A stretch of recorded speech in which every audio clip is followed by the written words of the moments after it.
Supreme court के फैसले और उसके बाद राम मंदिर निर्माण शुरू होने के बाद हिंदी भाषी राज्यों में सरगर्मियां तेज हो गई हैं।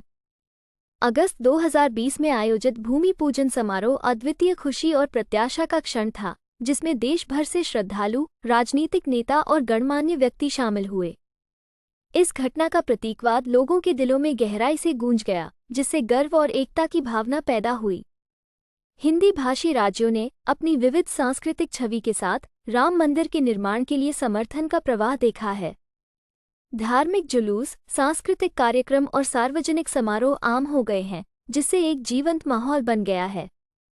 भगवान राम के प्रति भक्ति पीढ़ियों की सीमाओं को पार कर गई है। परिवारों ने देवता से संबंधित कहानियों और परंपराओं को आगे बढ़ाया है, जिससे इन राज्यों के सांस्कृतिक ताने बाने को और मजबूती मिली है। राम मंदिर के वास्तुशिल्प और कलात्मक पहलू आकर्षण का एक स्रोत बन गए हैं। कारीगरों और शिल्पकारों ने भव्य दृष्टि को जीवन में लाने के लिए पारंपरिक तकनीकों का इस्तेमाल किया है। उत्साह केवल धार्मिक पहलुओं तक ही सीमित नहीं है, यह एक ऐसे चमत्कार को देखने की प्रत्याशा तक फैला हुआ है जो भारत की समृद्ध वास्तुकला विरासत को समाहित करता है। स्थानीय प्रतिभाओं का रोजगार और स्वदेशी सामग्रियों का उपयोग परियोजना में क्षेत्रीय गौरव की एक परत जोड़ता है। इसके अलावा राम मंदिर को लेकर उत्साह ने हिंदी भाषी राज्यों की ऐतिहासिक और सांस्कृतिक जड़ों में रुचि फिर से जगा दी है। शैक्षणिक संस्थानों ने रामायण पर चर्चा को शामिल किया है, जिससे महाकाव्य और इसकी नैतिक शिक्षाओं की गहरी समझ को बढ़ावा मिला है। इस नवीनीकृत सांस्कृतिक जागरूकता ने बदले में लोगों के बीच सामूहिक पहचान और साझा विरासत की भावना में योगदान दिया है। जैसे जैसे निर्माण आगे बढ़ रहा है, हिंदी भाषी राज्य तीर्थयात्रियों और पर्यटकों के लिए केंद्र बिंदु बन गए हैं। विशेष रूप से अयोध्या में पवित्र स्थल के परिवर्तन को देखने के लिए उत्सुक आगंतुकों की आमद देखी गई है।